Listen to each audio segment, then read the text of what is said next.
Wannan shiri da za ku kalla kamfanin Dahir Curry and Spices ne suka ɗauki nauyin kawo muku shi. Namu ba irin nasu bane, da daɗi namu ba na kantinsu bane. Amarya ɗanɗano na girki yayi armashi sai Dahir Curry har gidan samba uwar gida. Bani Dahir Curry. Mun zo da Dahir Curry. Bani Dahir Curry. Kuma karbi Dahir Curry. Ki bani Dahir Curry. Na zo in baka Dahir Curry. Mun batun Dahir Curry. Me shigo da ku kicin? Ya sa daɗin. Dadi ya haka shigo mun cikin kitchen ɗina lafiya? Ai abin da ya biyo da kai nima shi biyo da ni. Dahir Curry ke. Dahir Spices Curry sinadarin da ke gyara girkin uwar gida. Dahir Spicy Curry. Gaskiya. Ya haƙuri. Ina ban ji. Da daɗi namu ba na kantinsu bane. Amarya ɗanɗano na girki yayi armashi sai Dahir Curry har gidan samba uwar gida. Bani Dahir Curry. Mun zo da Dahir Curry. Kafin ki zuba min ina son ki faɗa min menene sirrin girkin ki. Ba komai bane sirrin girki na. Face kayan kamfanin Dahir Spices. Ke magana. Dahir Spices Curry shine tabbas.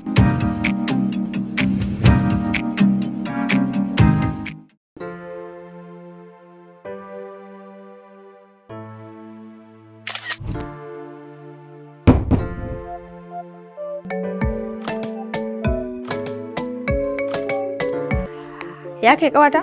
Yanzu na zo nan Mirah Palace na ga amaryar mijinki ana mata gyaran jiki. Kamar ya ban gane ba, kar ki gaya min maganar da za ta bata min rai ba. A nan Mirah Palace. A Mirah Palace. A ina ne haka?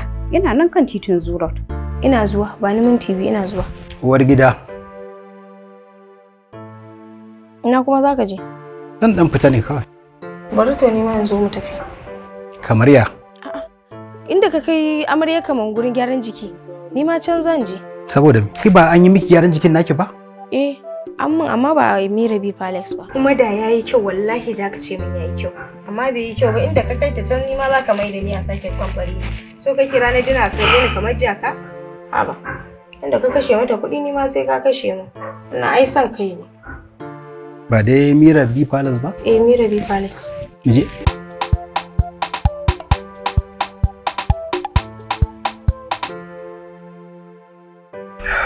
Ga uwar gida nan shigowa. A yi mata dukkanin irin abin da aka yi wa amarya.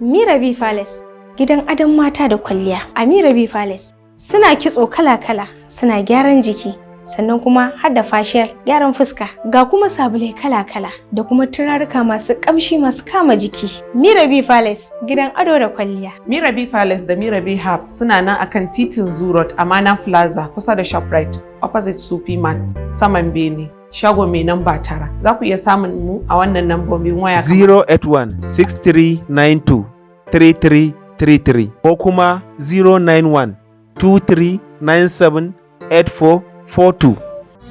Hajiya Mirah ce maganin matsalar ku, ina mata sai ku zo ga warakar ku. Barkanku da zuwa Mirah Herbs. Ku shigo. Na zo Mirah Herbs na karɓo maganin rage tumbi da maganin rage kiba. Na kuma taho da matata, an mata kitso, an mata lalle, an mata wankin kai. Saboda haka ina gayyatan ku wato fans ɗina ku zo Mirah Herbs domin gane wa kanku irin abubuwa kala-kala na magungunan gargajiya da suke da shi. Idan ba kya gyara, baki cika mace ba. Ado da kwalliya, mu mata aka sani da wannan.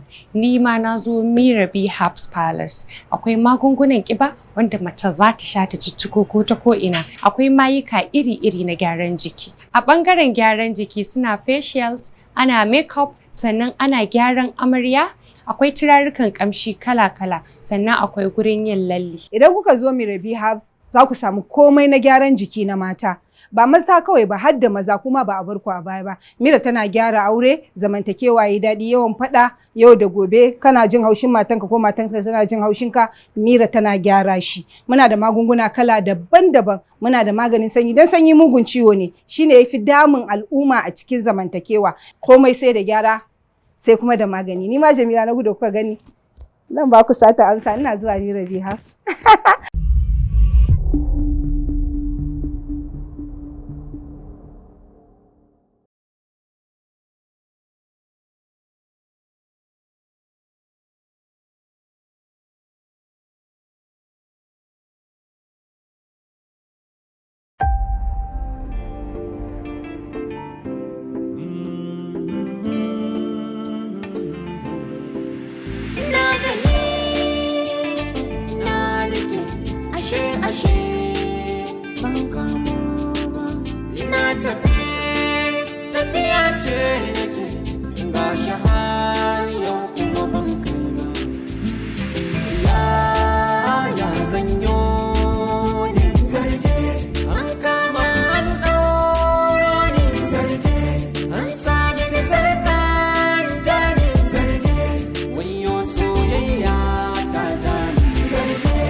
zai kwance wannan sarkan zarge mugun kulli zarge zarge zarge zarge zarge zarge zarge zarge zarge zarge zarge zarge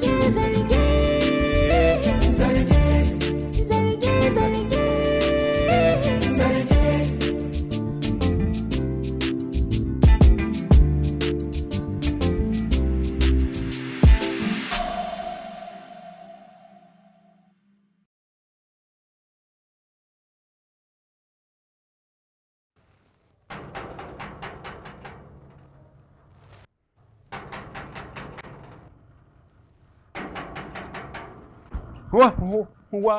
Waye ne?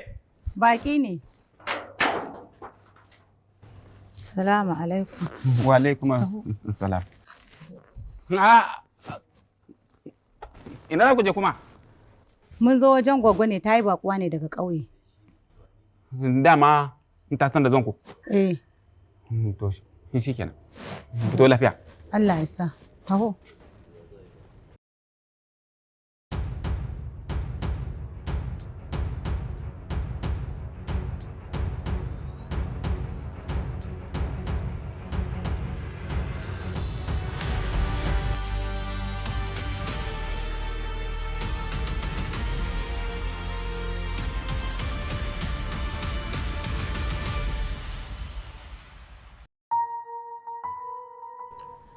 Salamu alaikum. Amu alaikum salam. Yawa sannu. Hannatu ce? Eh, Asabe. Sannu ku da zuwa. Allah yawa sannu. Ina yinin ku? Lafiya na gajiya. Na gajiya. Ya muka ji da haƙuri kuma. Haƙuri da godiya. Allah ji kanta rahama. Amin. Allah ya sa ta huta. Amin. Allah ya yafe mata. Na ganki da baƙuwa. Lafiya ƙwarai. Wannan baƙuwar gogo Lali ce. Allah sarki. Wallahi ba ma ganta ba a nan wajen tana ina ne? Ai tana kicin amma bari in je in kira ta ko kuma ku haura bangaren ta. To shi bari in je in ga. Sarki. Bismillah Allah sarki rayuwa kenan. Kowa aka kira tafiya zai yi. Allah ka ba mu sa'a. Amin ya Allah. Taho. Bismillah.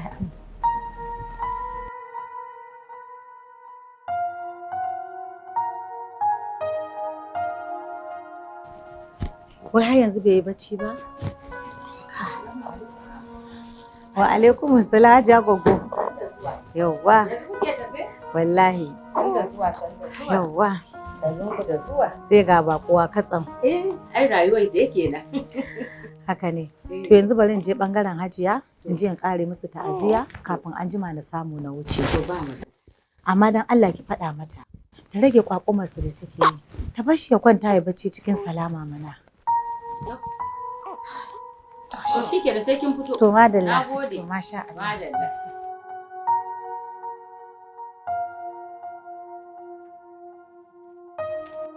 Fatima, yaushe aka yi miki aure? Har kika haihu? Ban sani ba. Yaushe wannan abin ya faru? Yaushe ake zumunci irin wannan? Ni wato har na lalace ma da ba za a gaya min komai na game da aurenki ba ko? Har ki ai miki aure har ki haihu. Fatima, ba wanda i gaya min. Ina matsayin kanwar mahaifinki. Kai, wannan zumunci ya lalace sosai kuwa.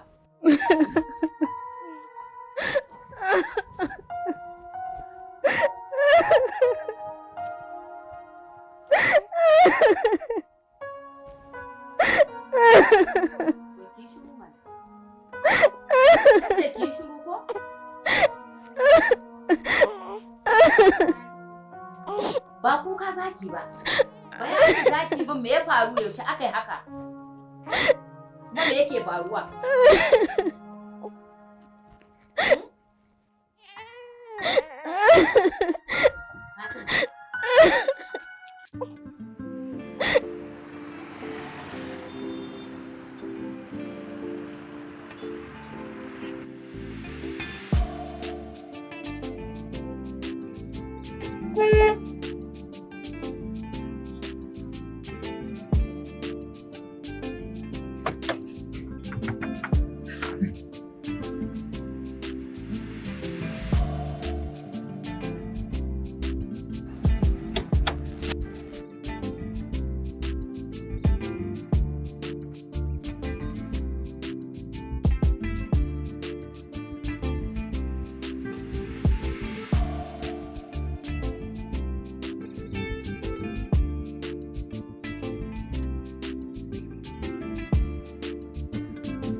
Ya dai? Barka da zuwa. Ya aiki? Na wuni. Lafiya Ka zo kalau. lafiya? Sannu ko? Yawwa. Yawwa, ya aiki. Na ce wannan wurin ka tabbatar ba wasu yanzu. To da Allah a rage sai. Good morning, sir. Ha, Madam Sambo. Morning. Ya ina maganar mu? Wace kenan ta? Anyway, meet me in the office. Okay.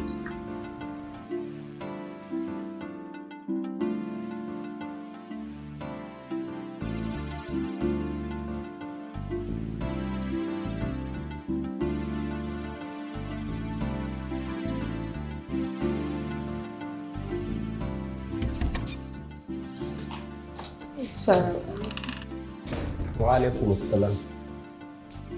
Madam Sambo. Na'am ta. Ina wannan file din? Wani file kenan? File din kwangilan nan mai. Suna office ɗin oga. Waye ce a kai su can? Sani ne ya kai can. It's all right. Za ki iya tafiya.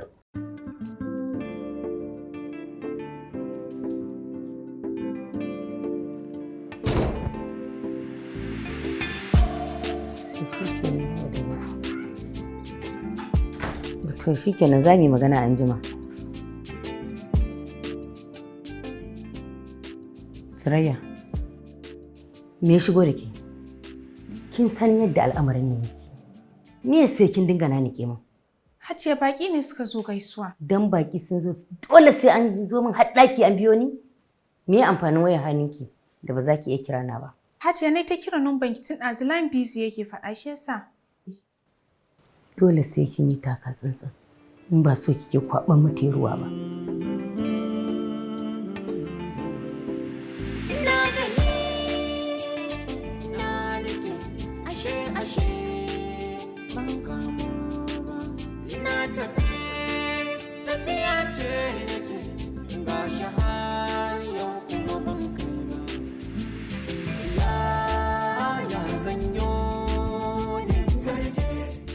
Fatima, in dai abin da zuciyata take tunani haka ne.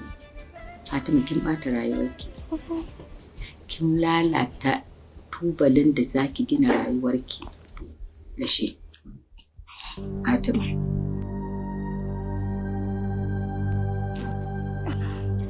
Ga wannan, ki taimaka ki sa mashi hannun shi. Idan ya fara girma. A'a, kai ki bari wani abu ya sa mashi.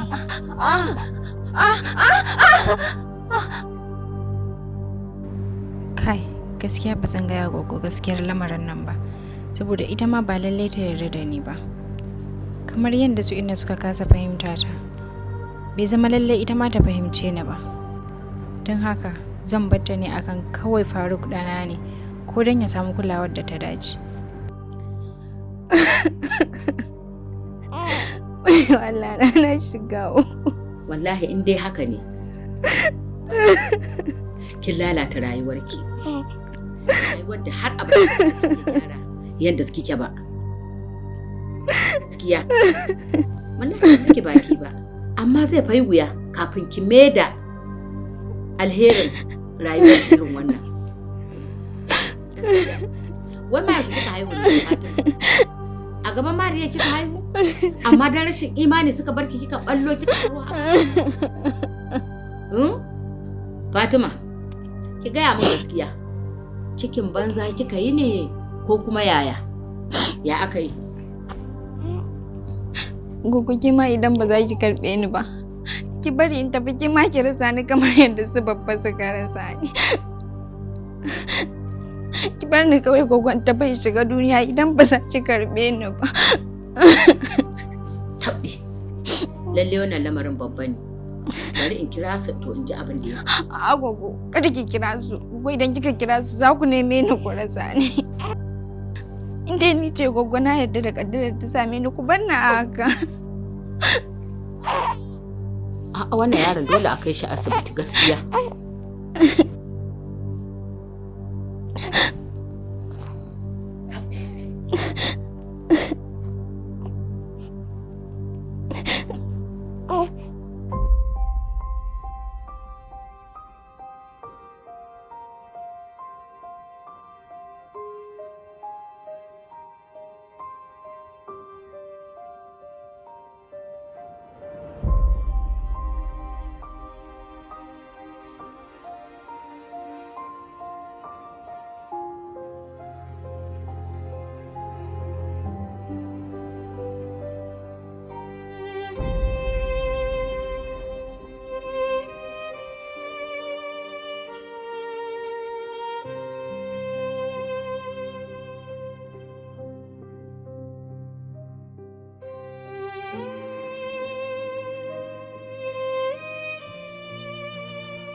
Mommy, are you even sure you miss me? Of course I miss my baby girl. Come here. Hey! What are you trying to do? Mommy, ina kika samu wannan driver mai rawan kai haka? Who told you to touch my bag? Sai da fa aka yi min screen tukunna aka kawo ni gidan nan. Kai malam, ai dama na gaya maka cewa idan Sophie ta zo gidan nan, you have to adjust da irin wannan abubuwan da kake yi. Sorry ma. He used to use his dirty hands without sanitizing it. Don't mind him, my baby. You're welcome home. It's okay, my baby. It's okay, yeah? Take it easy. Tun ba ɗauko jakar ba ma ake fara min shauti? Wannan mu tafi dawo kenan fa. Kai, ni na rasa yadda zan yi wallahi in kamo wannan lamarin. Gurin zaman makokin nan. Yanzu ka tashi ka tafi baka kyauta ba. Gaskiya rasu wannan bai kamata a ce mun tsallake, ban san yadda za a yi mu tsallake mu ce mun tafi asibiti ba. Kuma ya kamata a kai yaron nan asibiti. Kin gani? Ba ma a haihuwa gida ba, mu ko a gida aka yi haihuwa. A nan wajejen mu muna da wannan al'ada dole sai an tafi asibiti an je an duba mutum. Ko a gida aka haihu. Balle gashi nan wannan jinjirin yadda ma yadda na ga cibiyar nan amman cibiyar lahani. Fatima ko so kika ki kashe yaron nan ne? Ni adan na san halin mutanen mu ne. Idan kaddara ta ratsa musu ba sa wani tunanin cewa daga Allah ne abin ya faru sai kawai su ce za su aiwatar da abin da ba daidai ba a kai. Kuma dama ina so in gaya miki yadda baki ji kunya daukan cikin ba hayye wata tara ki haife shi to kuma ba za ki ce za ki ji kunyar ba za ki tsaya ki kula da yaron nan ba. Ki tsaya ki kula da shi tsakaninki da Allah. Kin ji na gaya miki kaddara ce tana kan kowa. Gwagwalalo? Na'am. Lambar ki ta fito. No ya aka yi? Yanzu garin shigowa ta gidan nan na haɗu da 'yan sanda suna neman ki. Ana san za a rina. Fatima, ina zuwa.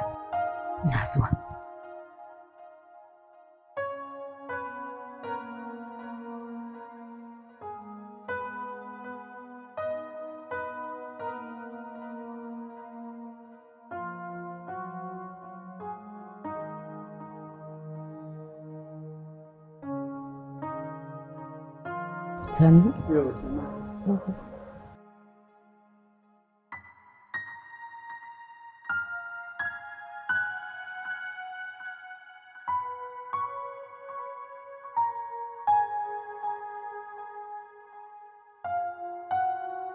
Sannunku.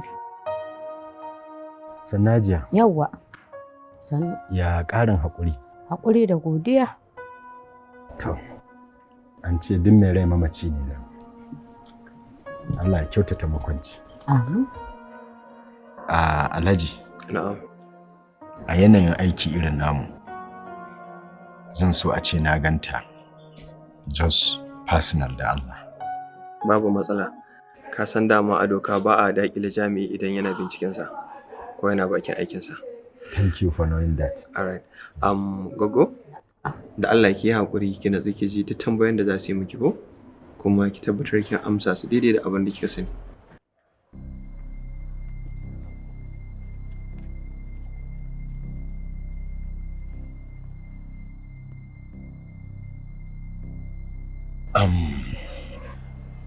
A matsayinki na ma'aikaciya a ɓangaren marigayiya Nafisa, na san kina da kyakkyawar alaƙa da shakuwa da fahimtar juna a tsakaninku. Haka ne? Yawwa.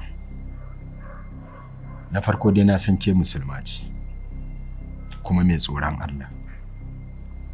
Sannan na san a haifa dai kin haifi Nafisa. To, Goggo, a matsayinki na mai tsoron Allah, ta Allah idan ‘yarki ce aka yi ma wannan kisan gilla, shin za ki ji daɗi? Yi haƙuri Goggo, ki buɗe baki ki riƙa an samun tambayoyina. Ba zan ji daɗi ba. Ina so ki gaya min abin da kika sani game da rasuwarta. Ni dai ban sani ba, an dai kawo gawarta. Na san da haka. Ina nufin kafin wannan lokacin. Kina da masaniyar wani abokin sa'in santa ko cancakwati ko abokin faɗanta ko abokiyar faɗanta a tsakaninsu? A'a. Ki natsu ki bani hankalinki. Kada ki damu da wani abu. Duk barazana ko ƙarfi ko kuɗin mutum ba zai iya shiga lamari na kisan kai ba. Wannan aiki ne namu na 'yan sanda.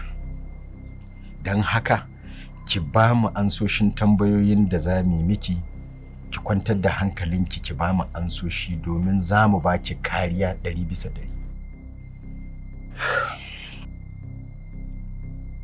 Yaushe rabanki da ganinta sannan kina ina kuma aka kashe ta.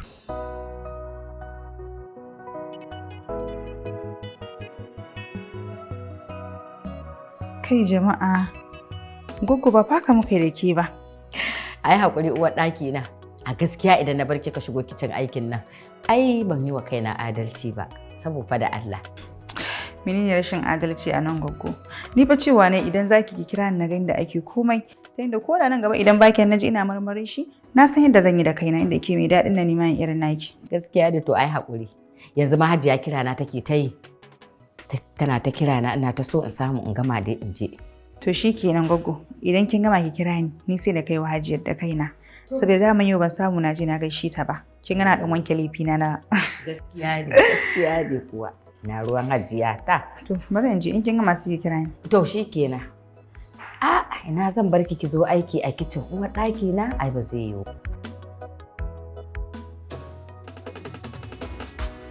Daga nan ba ku sake haduwa ba? Gaskiya ba mu sake haduwa ba.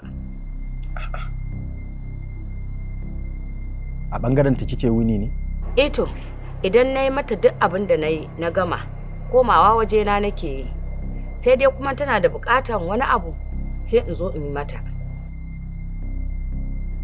A ranar ina kika wuni? To tun da dai na gama kwaɗin zogale, na koma wajena ban sake dawowa ba. Kenan baki san ma ba ta gidan ba, har sai da aka kawo gawar ta aka yasara kofar gidan sannan kika sani? A'a, na dai ji shiru.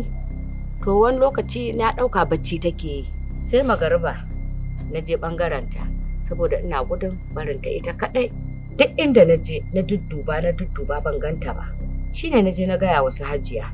So kina nufin dama kina shiga ko ina ne a ɓangaren nata? Ko ina kike da daman shiga a cikin gidan? Gaskiya wani lokaci ina shiga. Ko ɗan mammatsa mata kafafunta ko kuma wasu ayyukan. Shikenan. Ba damuwa. Idan na buƙaci ganinki, to zan neme ki a koda yaushe. Kina iya tafiya. To, na gode. Yawwa.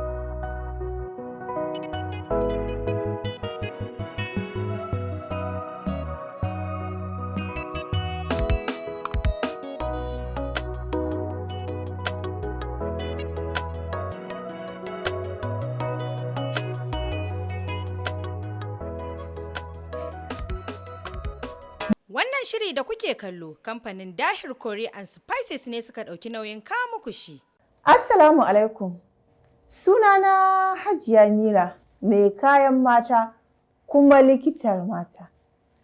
Kamar yadda kuka sani, wannan kamfanin namu na Mirah Herbs ya saba kawo muku ingantattun magunguna da kuma sirrika na gyaran zamantakewa aure. Idan aka ce kayan mata, wasu sirrika ne da mace za ta yi amfani da shi domin ta gyara jikinta da kuma dawo da martabarta a wajen mai gidanta. A Mirah Herbs muna da ingantattun magunguna kama daga maganin sanyi, maganin cire tumbi, maganin ƙara ƙiba da kuma maganin daidaita jiki. A Mirah Herbs muna da sirrika na musamman da muka tanadar wa amare da muke kira da set ɗin amarya. Sannan akwai set na mai jego, shi ma seti ne na musamman da muka tanadarwa masu jego wanda bayan sun haihu za su yi amfani da shi domin dawo da martabarsu. Sannan akwai seti na musamman da muka tanadarwa uwar gida. Ita ma nata na musamman ne domin ta gyara jikinta, ta dawo kuma da martabarta a idanun mai gidanta. Komai tarin matsalolinki idan kika zo Mirah Herbs, insha Allahu za ki samu maganin matsalarki. Sannan Mirah Herbs ba iya magunguna kaɗai muka tsaya ba. Muna kitso, lalle, gyaran amarya ciki da waje, gyaran mai jego, kai har ma da gyaran uwar gida. Muna facial wato gyaran fuska. Muna salon, muna wankin kafa. Sannan a ɓangaren makeup ɗin amare, shi ma ba a bar mu a baya ba. A Mirah Herbs muna da mayuka da sabulai na gyaran jiki wanda za su fito maka da ainihin kalarka ba na bleaching ba. Mirah Herbs gidan gyaran matsalolin mata. Ga masu buƙatar magungunanmu, muna nan a garin Kano kan titin Zurot, Amana Plaza kusa da Shoprite, opposite Supermart, hawa na farko, shago mai namba A9.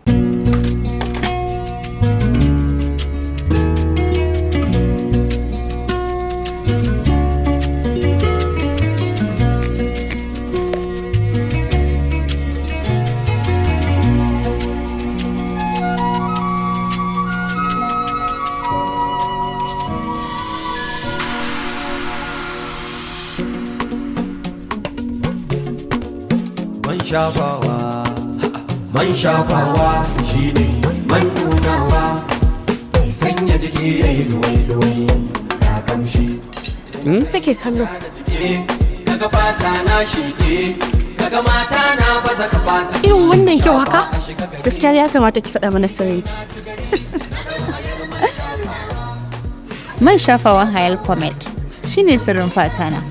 Ya amfani da man shafawa na Hayal Pomade ko kuma Hayal Petroleum Jelly domin baiwa fatar ka kulawar da take da bukata a koda yaushe. Ana samun su a shaguna da kantina a ko ina a kasar nan. Domin neman karin bayani, ku tuntube mu kan lambobin mu ko kuma a tuntuɓi manyan dilalin mu Maza Mini Depot, sai Hamir Global Ventures kan Loki, sai Alhaji Sani Isa Anko, Asia Group, Alhaji Ado Abdullahi dan yaro gidan Tasidi da Muhammad Tukur Shehu Billiri, Alhaji Sani Sabon Koli. Shi ne zaɓina, shi ne zaɓinku.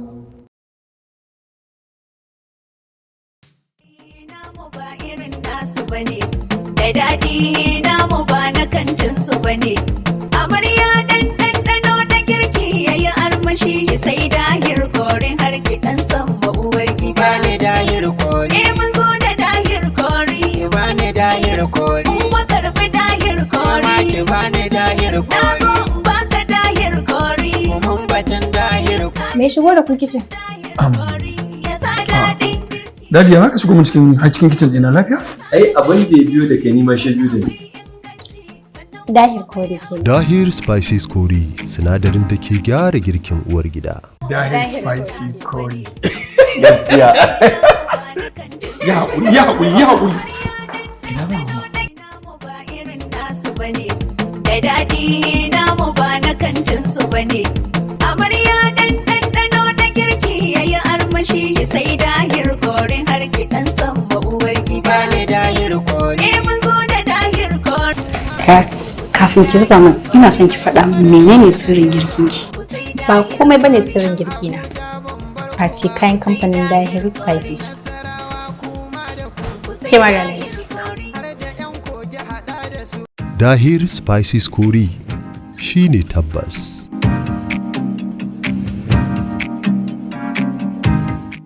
Wannan shiri da kuke kallo kamfanin Dahir Kori and Spices ne suka ɗauki nauyin kawo muku shi. Take hakuri. Da kawai ita ce.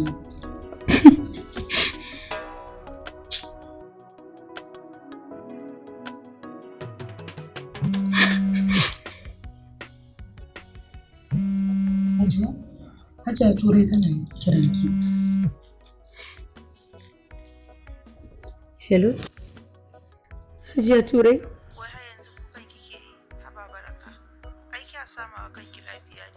Ba laifi na bane. Kaɗai na san yadda nake jin mutuwan nan. Kin ga duk ba ma wannan ba. Dama zan gaya miki ne, Sofi za ta dawo yau.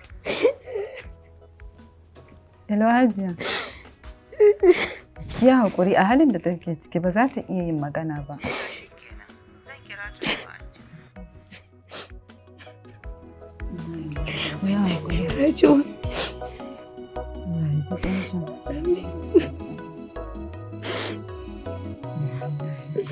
ya ji ƙanshin.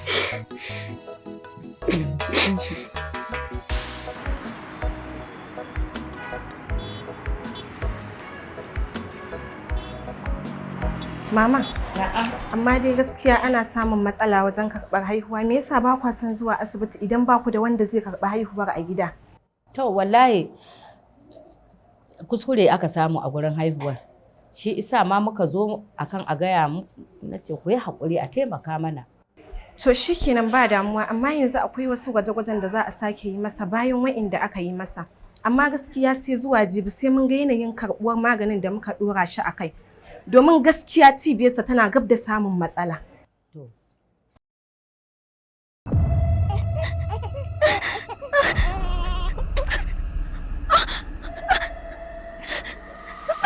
Fatima, yaya jikin ne? Jikin ne? To mama idan kuna da hali me zai hana ita ma mu duba ta saboda yawancin mata suna samun matsala musamman wajen haihuwa. Ni fa lafiya ta kalau. Shi kawai nake so a duba a bashi magani. Kika ce cibiyar shi za ta iya samun matsala. Za a iya dasa mai tawa? A'a, da Allah an ba shirmanki ba Fatima. Ya ake dasa cibiya a ɗauko cibiya yake a dasa masa? Shikenan naji. Za a taimaka miki, amma ya kamata ki sani ba a dashen cibiya sai dai idan kina kula da shi yadda ya kamata. Domin na tabbata idan har kina kula da shi, infection ba zai kama shi ba. Za mu ɗora shi akan magungunan da suka dace da larurarsa. Amma ko da yake Hajiya ki ya kamata ma nemi wannan bayanin. Ni dai dan Allah a kula da cibiyar nan tasa. To shikenan. To mun gode. To yanzu Hajiya ya kamata ku rinka wanke cibiyar duk bayan awa 1 da spirit. Sannan a daina masa wanka sau 2 a rana, kamar yadda kuka saba a baya. Sannan bayan haka kada a rinka barinsa babu kayan sanyi. Saboda a zahirin gaskiya yaron nan yana dauke da cutar limoniya. Allah ya bashi lafiya. Ba Fatima kukan menene wannan haka? Zai samu lafiya fa Allah ya yarda. Ki haƙuri. Insha Allah Allah zai bashi lafiya.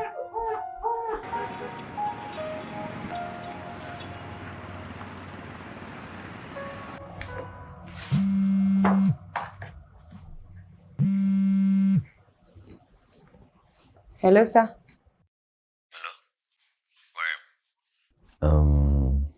Akwai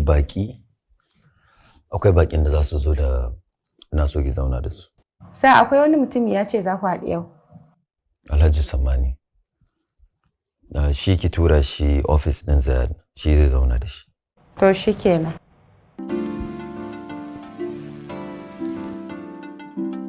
Ka ɗauki fayil ɗin nan ka kai ofis ɗin Oga Siraj, ka sa kuma a saka musu kayansu. To ai wannan fayil ɗin bayan idan ya bar ofis ɗin Oga Zayyad dole ofis ɗin Oga Saminu zai fara zuwa. Ta yaya zai koma ofis ɗin Oga Saminu bayan ya riga ya sa hannu? To, ni da abin da ya ce min kenan. Ya ce idan an gama sa hannu kafin a saka musu da kaya, lallai wannan fayil ɗin ya koma ofis ɗin shi. Tsarin kamfani za mu bi ko kuma tsarin Oga Saminu? To, ni dai kawai ina gaya miki ne, ko da ya tashi faɗin shi, kar ki sani a ciki. Mustapha, idan za ka yi aiki ka dinga duba dokokin kamfani, saboda idan za a yi maka faɗa akan gaskiyarka, za ka iya tafiya. Ai shi kenan.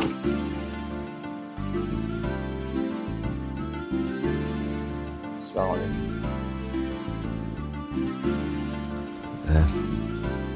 Umar, ya dai? Cikin ne gogo? Kawai ina ɗan fama da ciwon kai ne haka. Amma ba ko. Ya kamata ka tashi ka je ka shirya mu je asibiti ko? A duba ka. Na riga na sha magani, zai yi sauki. Ta yaya za ka rinka shan magani ba tare da ka ci abinci ba? Ya za a yi sauki ya samu? Zayad, abinci yana ciwuwa ne idan mutum yana da tabbacin zuciyarsa ta samu natsuwa. Umar, a matsayina na ɗan uwanka, na san abin da yake damunka. Ina jin kwatankwacin damuwar da ke cikin zuciyarka.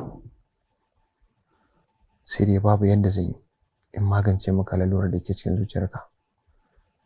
Saboda kaddara ce Allah ya riga ya ɗora mana, ba mu yadda za mu yi. Ba kuma wanda ya sai cire ta, saboda Allah ne ya kawo kaddarar nan.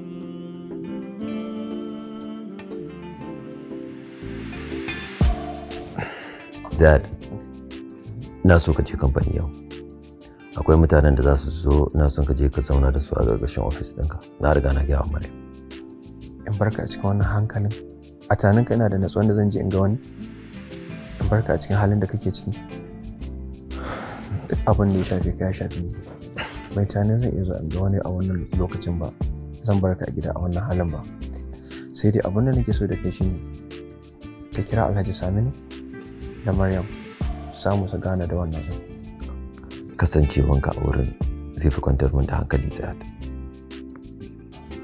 To shikenan, bara na je na kira likita ya zo duba ka. A'a, ba na bukatan kowa ya zo duba ni. Zan samu sauki.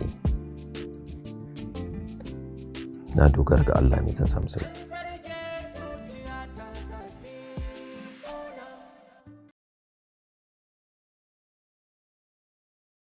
Hajiya, wai me yake faruwa ne? Ga ta nan za ta zo yanzu. Ni fa dan Allah na ku daina kokarin kidima ne kuna ruɗa ni. Me yake faruwa ne? Je ka kira min ita. Hajjaju me faɗa min me ya faru?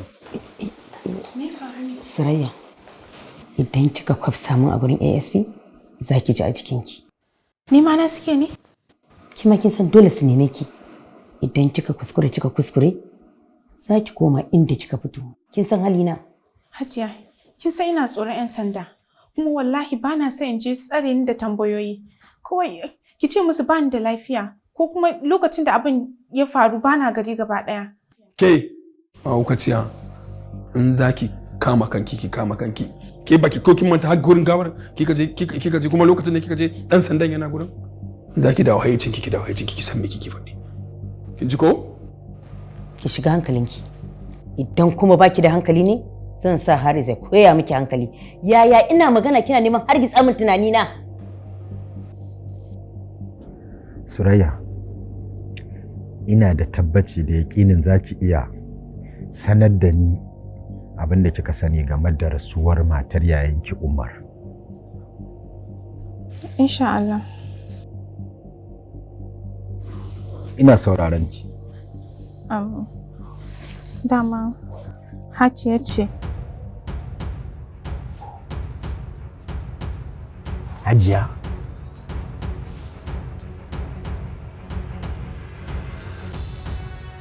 Hajiya ta yi.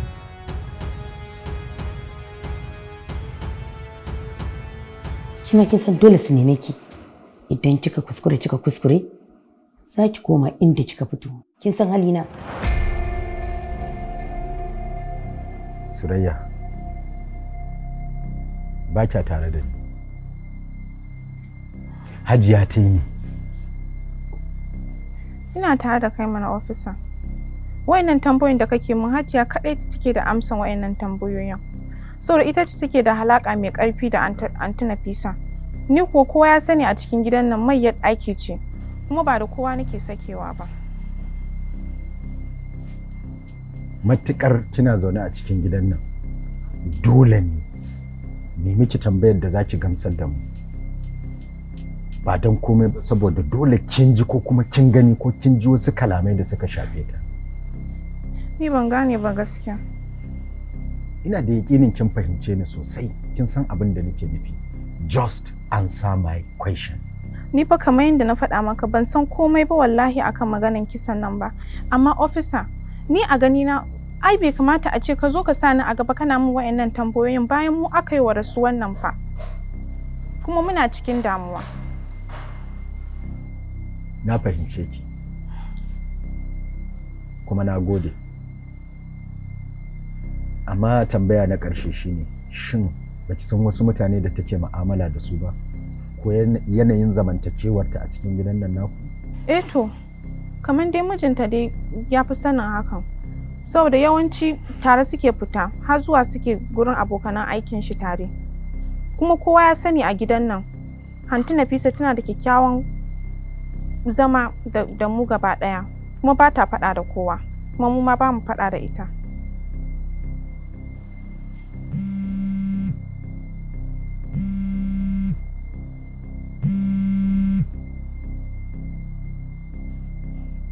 Hello, sir. Yes, sir.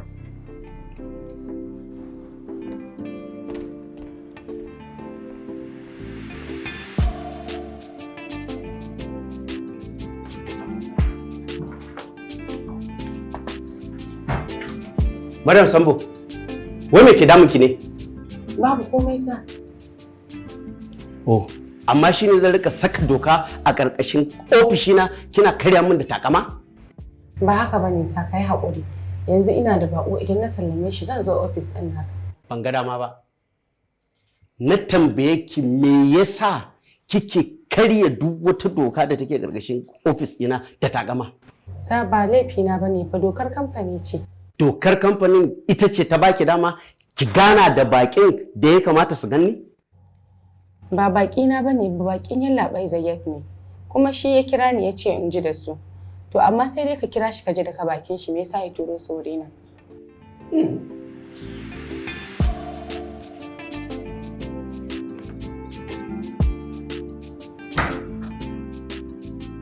Yallaɓai ka yi haƙuri fa. Ba komai. Kun ji yadda tsarin mu yake. Ban sani ba ko ku tsarin namu ya muku. A'a, ai ko ba komai yadda daga shimfiɗa fuska da riki na tabbatar da komai zai tafi daidai.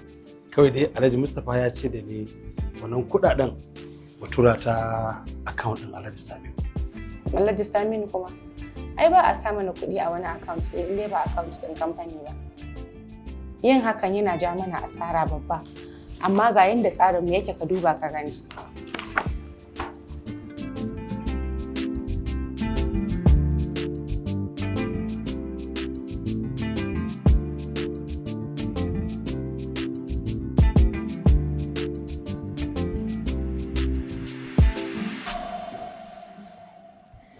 Sanaja. Ya ƙarin haƙuri. Haƙuri sai ma'aiki. Abin sai an daure fa. Allah ya gafarta mata. Amin. Wannan yana daga cikin dalilin da muka yi tsayuwa irin ta mai daka don mu tabbatar da mun gano wanda ya raba ta da rayuwarta. Kun kyauta. Ina jin daɗi da samun irinku.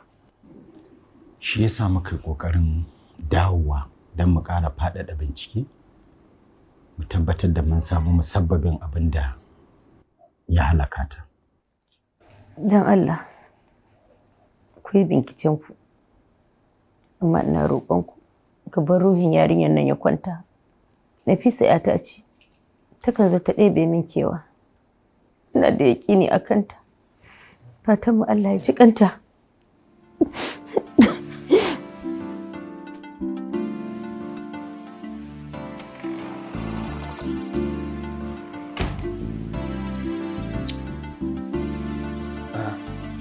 Ya aka yi? Kawai wannan ɗan sandan ne kullum sai ya zo gidan nan ya riga damun mutane da addaba da tambayoyi iri-iri. Ɗan sanda kuma? Mana yana can falo duba da yadda hajiya take numfashi ma da yar take yi saboda wannan damuwar da take ciki, kuma amma ya zo ya dame ta sai tambayar ta yake daga wannan tambayar sai wannan tambayar, ko yi tunanin ma rashin lafiyar ta ba ya yi.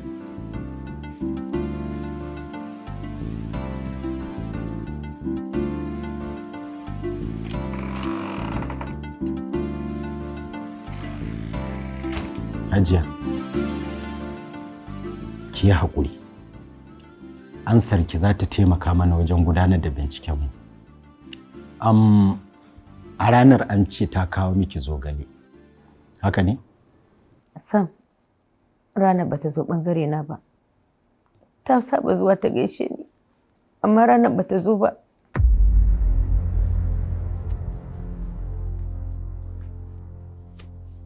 Sanaja. Sannu. ASP.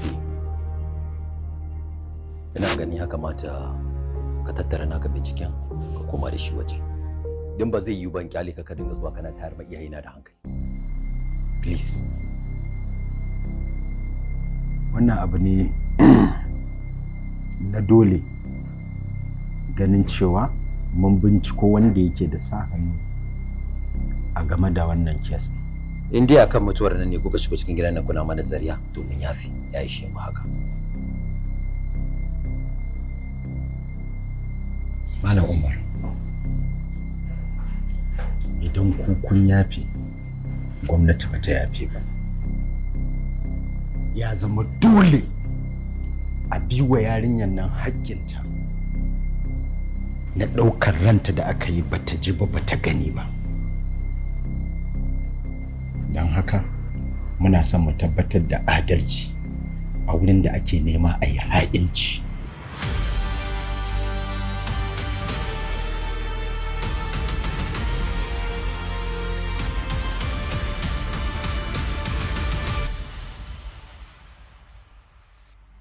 Wannan shiri da kuka kalla kamfanin Dahir Kore and Spices ne suka ɗauki nauyin kawo muku shi.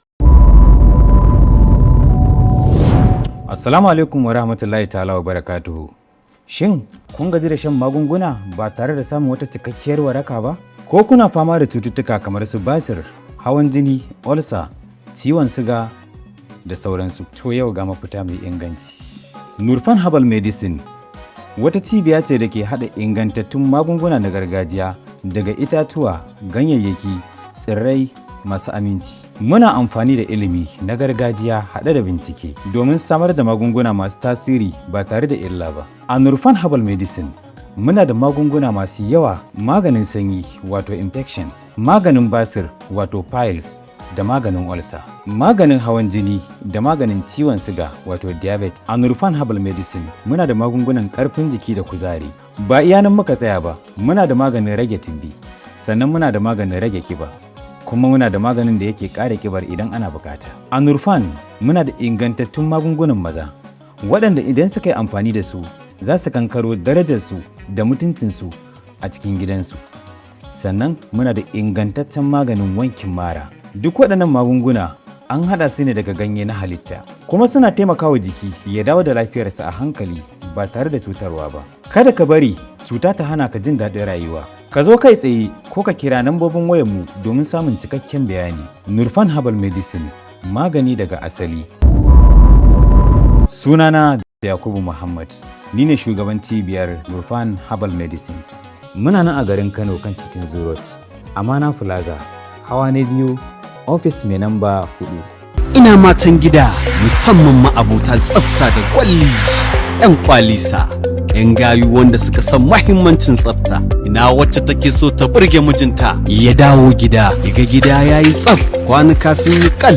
Ki ƙara so akwai garaɓasa ta Omo Laundry Mai Detergent, liquid soap na ruwa ba na gari ba, zuba kaɗan kaga kumfa. Naira 100 ne kacal, za ku iya samun shi a shagunan da ke kewayancin unguwanni, ko kuma ku tuntuɓe mu akan lambar waya kamar haka: 070 75 75 7091, ko kuma 070 75 75 7090. Ka sa oda a kawo ma duk inda kake a faɗin Kano kyauta.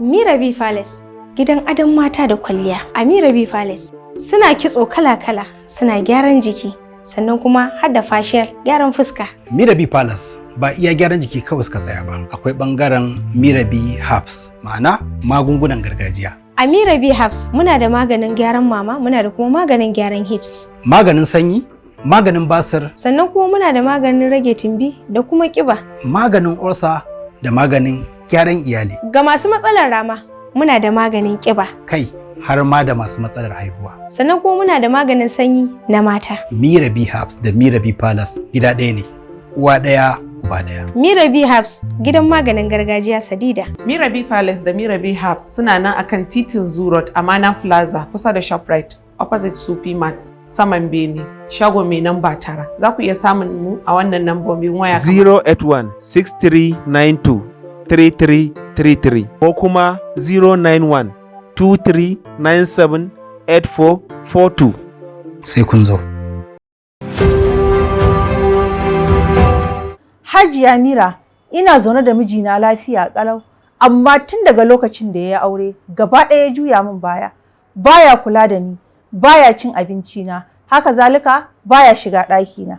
Wata kuma sai ka ji ta ce, Hajiya Mirah, Allah ya jarabce ni da miji mai biye-biye da kuma neman mata a waje. Ko me nayi ba na burge shi.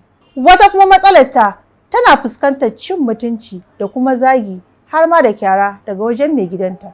Wata kuma matsalarta ita da dangin mijinta ne gaba ɗaya ba sa samun zaman lafiya.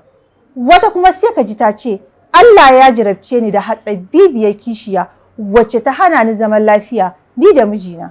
Wata kuma matsalarta za ka ji ta ce, Hajiya Mirah, haihuwa ta ɗaya amma gaba ɗaya breast ɗina ya lalace. Wata kuma tana cin dukkanin abin da ya dace kuma hankalinta a kwance amma gaba ɗaya rama ta yi mata yawa. Mata mu farka, gyara shine mutuncinmu. Kamar dai kullum ni ce likitar mata Hajiya Mirah. Mata kenan, kun san kuna fama da dukkan waɗannan matsalolin kuka kasa garzayowa Mirah Herbs domin samun waraka akan matsalolinku, bayan kun san a Mirah Herbs ne kaɗai za ku samu abin da kuke bukata na dukkan matsalolinku. A Mirah Herbs muna da ingantaccen maganin sanyi na maza da na mata. Sannan a Mirah Herbs muna da ingantaccen maganin gyaran breast. Haka zalika a Mirah Herbs muna da maganin hips, sannan muna da maganin ƙara ƙiba. Akwai kuma masu fama da matsalar tumbi, to muna da ingantaccen maganin da yake cire tumbi sadidan na maza da kuma na mata. Ba iya nan muka tsaya ba, a Mirah Herbs muna da ingantattun sirrika na gyaran zamantakewar aure. Idan kin san kina da wata matsala a gidan aurenki ko wata matsala ce ta dame ki na larura, a Mirah Herbs ne kaɗai za ki zo ki samu waraka akan dukkan matsalolinki. Mirah Herbs gidanku ne na mata. Kamar da yadda kuka sani, Mirah Herbs muna nan a garin Kano, kan titin Zoo Amana Plaza kusa da Shoprite, hawa na farko, shago mai namba 9, ko kuma ka ce shagon Hajiya Mirah.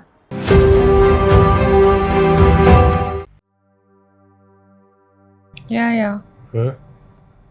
Ni dai gaskiya na gaji da cin abinci kullum a cikin gidan nan, ni yau nama nake son ci.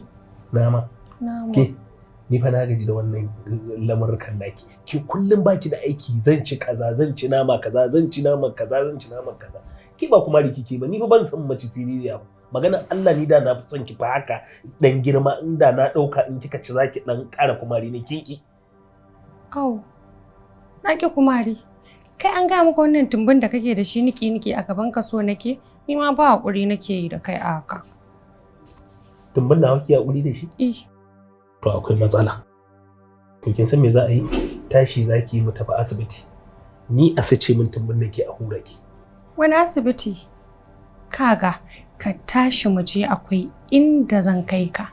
Za ka samu abin da kake so, ni ma kuma zan samu abin da nake so. Kin tabbata? Na tabbata. Hajiya Mirah ce maganin matsalar ku, ina mata sai ku zo ga warakar ku. Barkanku da zuwa Mirah Herbs. Ku shigo. Na zo Mirah Herbs na karɓo maganin rage tumbi da maganin rage kiba.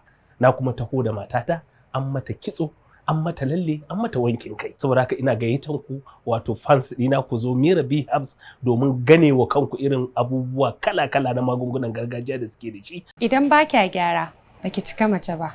Ado da kwalliya, mu mata aka sani da wannan. Ni ma na zo Mirah Herbs Palace. Akwai magungunan kiba wanda mace za ta sha ta cicciko ko ta ko ina. Akwai mayuka iri-iri na gyaran jiki. A ɓangaren gyaran jiki suna facials, ana makeup, sannan ana gyaran amarya. Akwai turarukan kamshi kala-kala, sannan akwai gurin yin lalle. Idan kuka zo Mirah Herbs, za ku samu komai na gyaran jiki na mata.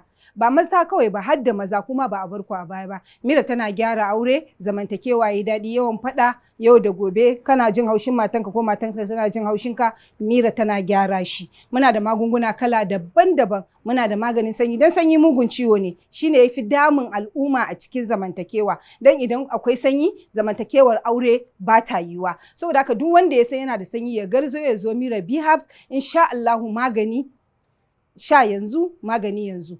Komai sai da gyara, sai kuma da magani. Ni ma Jamila na gudu kuka gani. Zan ba ku sata amsa, ina zuwa Mirah Herbs. Wayo, wayo, zarge, waye da yawa sun ƙarin zarge. Na daure na jure zarge, zuciya ta daure zarge. Waye na wata share zarge, da yaya ma ni zan daure zarge. Ciki na kodin zarge, ina ga tunani ya ƙare. Na ga takaita, ka sanyo ni zukunne.